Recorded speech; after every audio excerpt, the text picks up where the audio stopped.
안녕하세요, 여러분. 오늘은 미국 금리 인상이 이제 2월, 9월, 이틀 뒤, 3일 뒤에 펼쳐지잖아요. 그래서 제가 볼 때는 미국이 4.5 상단이 이제 내년 초까지 이어질 텐데, FOMC 점도표 좀 분석하고, 그리고 세계 경제에 좀 큰 영향을 미칠 것 같습니다. 그래서 여러분들이 2030 세대분들은 한 번도 진짜 경험하지 못한 경제 위기가 올 가능성이 좀 높아졌습니다. 그래서 미국이 과연 금리가 어디까지 갈지, 이거에 따라서 이제 대한민국의 부동산이 제가 볼 때는 빙하기에 가까운 시장으로 갈 가능성이 높아졌습니다. 같이 보도록 하겠습니다. 일단 보시면 잭슨 홀 미팅이라고 있었죠. 8월 25일, 26일에 27일까지였죠. 엄밀히 말하면 27일까지인데 여러분들이 아신 것처럼 일단 직설적으로 여러 가지 메시지를 던졌습니다. 전에 우리가 기억나시는 게 두세 달 전에 빅스텝 밟으면서 자이언트 스텝 밟으면서 이런 표현을 했습니다. 다시 한번 회귀를 해봐야 되는데요. 당신이 집을 사려는 사람이거나 집을 알아보고 있는 젊은이라면 처음부터 다시 생각해라. 결론은 인플레이션이 완화되고 모기지 금리가 다시 낮아지는 때를 기다려야 합니다라고 얘기를 합니다. 이거 한지 이제 한두 달 돼서 지금 이제 8월 26일 날 잭슨홀 미팅에서 이제 브리핑을 했는데 핵심은 이겁니다.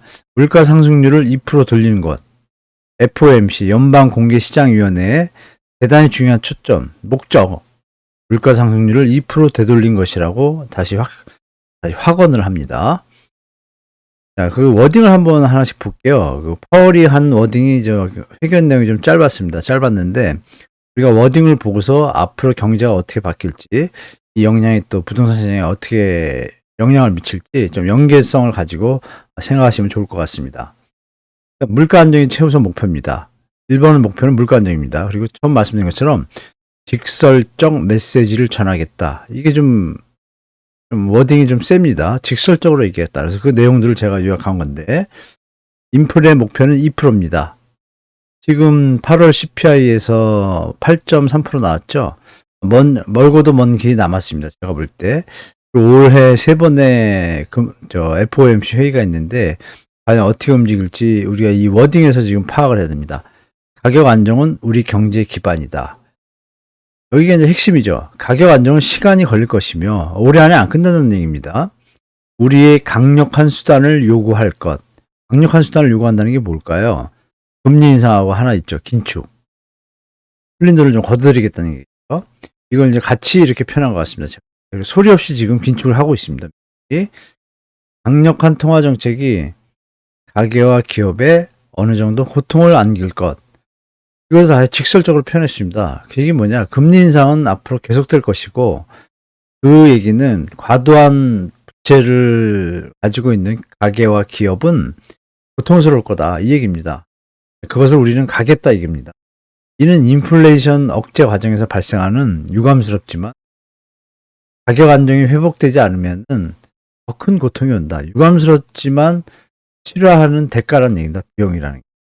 가격 안정이 회복되지 않으면 물가 2%가 안 잡히면 더 큰 고통이 온다.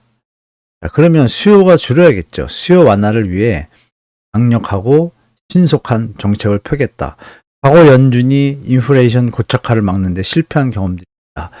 60년대, 70년대 때 계속 실패를 했습니다. 해가지고 여러분도 아시는 폴 보커, 인플레이션 파이터라고 부르죠. 그때 연준 의장이 금리가 한 10%대인데 20%까지 1, 2년 사이에 확 올려버립니다. 2배로. 그때 잡혔습니다. 물가가, 인플레이션이. 그리고 20년 동안 미국이 아주 성장 가도를 달리게 되죠. 이번에는 단호히 행동하겠다. 그러니까 여기 이제 모든 내용이 들어 있습니다. 수요 완화시키겠다. 그럼 금리 몇 개 없다. 금리 인상 신속하게 하겠다. 그렇다면 이 얘기는 21일 날 FOMC 회의 때 신속하게 어떤 시장의 예측을 넘어선 것도 나올 수 있다. 그러니까 1% 인상도 가능하다. 근데 0.75가 좀 지배적입니다. 과거 연준이 고착화를 막는데 실패한 경험들이 있다. 실패하지 않겠다라고 의지를 표명한 겁니다. 워딩을 다 던져놨고요. 요점 정리되죠. 인플레 목표는 2%다. 고통이 수반된다. 우리는 그냥 신속하게 정책을 피겠다. 과거 우면하지 않고 이것저것 생각하지 않고 가겠다는 얘기입니다. 가격 안정이 회복되지 않으면 더 큰 고통이 온다라고 확정적으로 말했습니다. 고인플레 전 세계 공통상황 앞으로 계속 조치할 것이다. 대중의 기대 인플레이션이 중요한 요인이라고 했습니다. 이 표현은 뭐냐면 대중들이 확실히 이제 인플레이션이 잡혔다고 하는 그런 신호들이 잡혀야 그때 가서 생각하겠다는 얘기입니다. 그래서 이어서 하는 말이 1970년대 폴 보커 의장님은 그러지 않았다. 돌격 앞으로 했다입니다. 별명이 인플레이션 파이터라고 했잖아요. 이때 아시겠지만 권총 들고 다니고 이 고통스러운 속에서 이제 가게나 기업이 부채가 많았던 것들이 파산하지 않겠습니까? 그 사람들이 너무 고통스러우니까 이 폴 보커 의장을 죽인다고 살해 협박을 많이 했습니다. 이 사람이 키가 2m인데요. 총 들고 다녔답니다. 결국은 뭐 잘 지냈는데 결국은 잡았고 20년 동안 미국이 호화 성장을 이루죠. 자, 역사를 통해 인플레이션이 고착화되면 이는 임금 인상으로 이어지는 것을 배웠습니다. 이게 무슨 뜻이죠? 그 전에 뭐 36년도 그렇고 대공황도 그렇고 대공황은 이제 뭐 인플레이션하고 상관없지만 60년대 70년 초에 두 번의 이제 인플레이션이 있을 때 조금 금리를 올려가지고 경제 상황을 고려해가지고 금리에 대해서 우왕좌왕하거나 유보적인 태도를 취합니까? 바로 임금 인상은 뭐로 이어지겠습니까? 기업의 경영 악화로 이어지겠죠. 기업들이 고용이 이제 감소하면서 공급이 부족하게 됩니다. 기업이 파산하는 상태가 벌어지죠. 그러면서 악순환이 이제 이어지는 거를 이제 배웠다는 얘기입니다. 그걸 이미 목도했다 예전에. 그래서 이번에는 임금 인상 이번 지금 미국 파업이 일어났잖아요. 계속 일어나고 있습니다. 화물연대 파업처럼 물가가 오르면은 기름값이 오르니까 적자가 나니까 파업할 수밖에 없잖아요. 미국도 마찬가지입니다. 지금 그것을 감수하겠다고 하는 겁니다. 임금 인상으로 이어지는 것을 더 방치하면 안 되니까 빨리 물가를 잡는 게 더 빠르다고 판단해서 단호하게 정책을 향할 것입니다. 못을 박아버립니다. 자, 그럼 이런 메시지 속에서 우리는 시나리오를 한번 생각해 봐야겠죠. 앞으로 어떻게 시장이 펼쳐질지. 자, 지금 8월 25일 날 금통위에서 한은에서 0.25를 올리면서 미국하고 금리가 똑같아졌습니다. 현재 시점에서는. 그럼 이제 앞으로 시나리오가 있겠죠. 처음에 미국의 어떤 금리 상단은 3.0이나 3.25를 얘기했었는데 지금은 3.5에서 4, 이런 4%라는 얘기가 자꾸 나오고 또 일부 전문기관들에서는 4.5에서 7% 돼야 된다. 여러 가지 지금 전망들이 나오고 있습니다. 그래서 우리는 우리들 한번 분석해 보도록 하죠. 자, 그러면 9월 21일, 이제 내일 모레죠.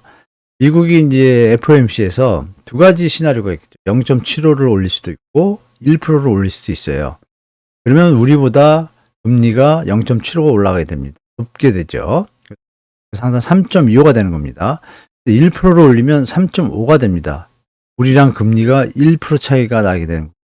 적어도 0.75 나겠죠. 내일 모레가 되면. 그러면 이제 어떤 일이 벌어질까요? 환율이 상승하겠죠. 환율이 상승하면 무슨 일이 벌어집니까? 물가가 상승합니다. 수입 물가가 올라가니까. 그렇죠, 여러분? 그러면 이제 우리도 그러면 빨리 따라가야 되는데 지금 회의가 미국이 이렇게 해서 지금 1% 정도 0.7에서 1%가 차이가 나는 순간에 10월 14일 날 그러니까 한 25일 뒤죠. 한국이 금통위를 엽니다.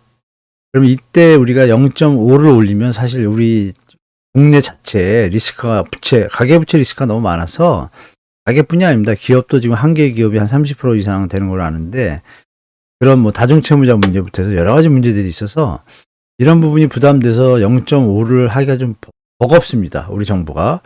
그래서 만약에 0.25를 올린다고 가정했을 때 그러면 이제 이 금리 차가 0.5에서 0.75로 되겠죠. 그러면 이제 이 상태에서 다시 이제 미국이 또 금리를 올리게 됩니다. 1월 1일 날. 차이가 좀 없습니다. 그리고 우리나라도 11월 달에 금통위가 또 열립니다. 이게 좀 딜레마인데요. 우린 여기에 몰려 있고 미국은 여기서 지금 만약에 여기서 1일 날 미국은 아마 0.5를 갈 것 같습니다. 제 생각에. 물가가 잡히면 0.25 가겠지만 안 잡히면 0.5 갈 거라고 봐요. 근데 이제 아까 모두에서 말씀드렸죠. 강력하게 가겠다. 앞뒤 안 가리고 가겠다. 물가 2%가 목표라고 그랬습니다. 2% 빨리 가려면 물론 이제 10월 CPI, 그러니까 9월 CPI가 10월 10일경에 발표하잖아요. CPI 지수가 어떻게 나오는지가 되게 중요한데 10월 CPI가 요 전에 발표가 됩니다. 그러면 10월 CPI가 만약에 8%대에서 그대로 있다. 물가 지수가. 그러면 여전히 높잖아요, 물가 상승. 그러면은 미국 입장에서는 11월 1일 날 다시 0.5나 0.5 내지 또 0.75로 갈 수도 있어요. 정말 안 내려가니까 물가가 안 잡히니까. 그러면 0.5를 간다고 가정을 할게요. 물가 지수가 8에서 하단이라든지 뭐 7% 수준이라면 무조건 0.5는 갈 것 같습니다. 제가 볼 때 0.75에서 0.5로 가든 1에서 0.25로 가든 갈 것 같아요. 그러면 한국은 이 상태에서 이때 25일 날 0.25를 올릴 거 갈 가능성이 좀 높습니다. 왜냐하면 3%라고 이미 8월 회의 때 3%를 보고 있다고 얘기를 해놨거든요. 이창용 총재가. 이창용 총재 입장에서는 3%가 지금 대한민국에 조금 중립금리에 가깝다고 판단하는 것 같습니다. 그런데 지금 세계에 돌아가는 거 보면 전혀 아니죠. 미국이 일단 물가가 안 잡히면 이건 뭐 걷잡을 수 없는 시장이 벌어지니까. 제가 이렇게 한다고 하면 미국은 만약에 0.5까지 올리면은 3.7에서 상당히 4%까지 갑니다. 제가 볼 때 여기서 미국이 0.25만 올릴 수도 있다고 봐요. 그럼 여전히 0.5에서 0.75가 높겠죠? 이 상태에서. 자, 그러면 이제 중요한 건 뭐냐면 미국이 12월 달에 또 한 번 FOMC가 있습니다. 그러면 최소 0.25에서 0.5로 올릴 겁니다. 그러면 이 상단이 3.7에서 4.25까지 형성이 되게 볼 수 있는 것이고, 결론은 4%라는 것을 갖다가 감안하고 봐야 됩니다. 4%일 때 그럼 대한민국은 이 두 번의 기회 때 0.25, 0.2 올리면 금리 차가 1%가 나면 이거 정말 자본 유출 심각해지고 환율 올라가고 국가 경제에 좀 타격이 올 수 있어요. 제가 볼 때. 그러면 결국 한국은 최대한 늦춰서 0.5를 이때 올릴 수가 있습니다. 그나마 그래야 한 0.75를 유지하겠죠. 여러분들이 그러면 0.75라도 이미 역전된 거예요. 시장이 정말 어려운 시장이 올 수도 있다라고 미리 예측하는 것이 좀 좋을 것 같습니다. 시나리오상. 자, 미국 모기지 금리가 이런 바와 같이 급등했습니다. 앞으로 이틀 뒤에 또 올리면 또 올라가겠죠. 6%를 좀 넘었습니다. 엊그제 기준 한 9월 17일인가 제가 봤을 때 이 정도 나왔거든요. 그럼 여러분들이 판단하실 거는 이게 앞으로 좀 문제가 있다라고 좀 예측하시는 게 좋을 것 같고, 하지 말라고 파월 연준위원장이 분명히 얘기했습니다, 여러분. 이 부분도 여러분들이 염두에 두셔야 됩니다. 자, 그리고 점도표를 보시면 이게 3월달 점도표입니다, 여러분. 3월 16일. 그때만 해도 여기 상단이 몇입니까, 여러분? 상단이 3% 수준에서 3.5까지입니다. 최고가 2024년에. 이게 이제 3월달 얘기고, 그리고 이게 점도표는 여기 보면 점이 17개입니다. 17개가 가까이 사람인데 17분의 FOMC 회의위원들이 모여서 하는데 12명은 보호팅 멤버, 투표할 수 있는 사람들이고 5명은 의견 제시하는 사람, 다 은행장들이죠. 7명은 이제 연방제도 이사회 이사들이고, 이분들이 모여가지고 이제 회의를 해서 점도표 표시를 해요. 하면은 이제 중론을 하고 나중에 이걸 가지고 투표를 하죠. 12명이서. 근데 이때만 해도 3.5가 상단입니다. 그냥 3%로 갈 줄 알았어요.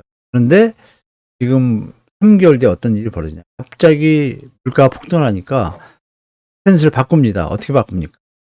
3%도 아니고 그냥 바로 4%에서 4.5%까지 올라갔습니다. 되게 중요한 의미가 있습니다, 여러분.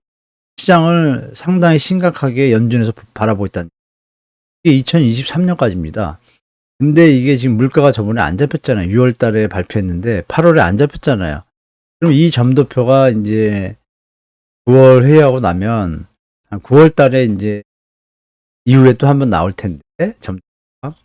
그때 그 점도표가 이제 우리의 미래를 결정하는 큰 요인이 될 수가 있습니다. 우리가 일단 예측할 것은 원래 이제 이 중립적으로 이제 갔던 라인이 이 라인인데, 라인이었었는데 지금 이게 지금 흔들리고 있는 거죠. 6월 달이니까. 왜? 물가가 안 잡혔으니까. 여러분들이 시장이 이거 예상보다 미국의 금리가 더 올라갈 수 있는 가능성이 높다라고 판단하셔야 됩니다. 이게 6월 달이니까. 그러면 만약에 상단이 5%도 갈 수 있다라는 가능성도 열어둬야 되고, 다행히 10월 달에 물가가 잡히면 3.5에서 4%가 상단으로 마감을 짓게. 결론적으로 말씀드리면 미국 금리가 웬만한 가능성이 4%까지는 무조건 갈 가능성이 높다라는 데 방점을 두고 시장에 대처해야 된다라고 제가 말씀드립니다. 제 개인적인 생각인데 여러분들이 흐름을 좀 같이 보셔가지고 판단하시면 좋을 것 같고, 말씀드린 대로 페드는 미 연방준비제인데요. 이 원래 명칭은 FRS예요. 크로스 오브 더 페더럴 리저브인데 이거를 이제 어느 순간부터 페드라고 이제 부르기로 했다고 합니다. 해가지고 다 이렇게 부르고, 일본은 아직도 FRS라고 부르고 있고, 기사나 이런 데. 나머지 국가들은 다 페드라고 부르고 있고, 여기에 이제 보드 멤버들이 12명의 은행장들이 있고, 이사회, 정부 이사회, 준비제도 이사회 위원 7명이 있죠. 회의 때는 이 콤미트 FOMC에서는 연방은행 이 5분이 추가가 돼가지고 회의 때는 참석을 하고, 투표는 12명이 합니다. 그러니까 12명이 8차례를 하는데, FRB에 7명하고, 연방준비는 페드에 5인하고, 그리고 이게 잘못됐네요. 이게 5자입니다. 5인. 이 은행 중에 알터네이티브로 돌아가면서, 투표하면서 합니다. 12명이 투표하고, 17명이 의사표현 그 점도표가 아까 17개 나와있죠?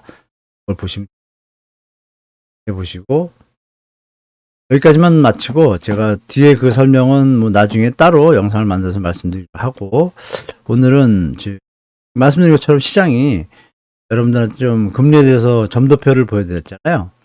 점도표상 좀 심각하다고 보입니다. 제가 볼 때. 6월 달에 벌써 상단을 4.5까지 잡아놓고, 중립적으로 4% 잡아놨잖아요. 4.5, 4%. 근데 8월 물가 지수가 9월 13일 발표됐죠. 그때 8.3%였습니다. 물가 안 잡혔죠. 근데 아까 잭슨홀 미팅에서 마지막 정리는 뭐예요? 2%다, 목표는. 앞으로도 갈 길이 멀다. 그러면 예측할 수 있는 시나리오는 4%에서 5%도 가능하다. 정말 운이 좋아서 물가가 잡히면 3.5에서 머물 수 있다. 지금도 버거운데 제가 볼 때는 이런 가능성들 열어두시고, 결국은 9월 CPI 발표하는 10월 13일경, 10일경 그때 CPI 보시면서 부동산 시장에 대해서 좀 대처하셔야 되겠다라고 말씀드리겠습니다. 이 부분들이 환율 급등과 또 자본 유출로 이어지기 때문에 시장을 좀 예의 주셔야 되고, 부동산은 혼자서 가는 시장이 아니고요. 경제시장과 같이 맞물려서 가는 시장입니다. 여러분들이 잘 명심하시고 자산 관리에 좀 신경을 쓰셔야 될 것 같다라고 말씀드리겠습니다. 자, 오늘 여기까지 마치겠습니다. 다음 영상 때도 뵙겠습니다.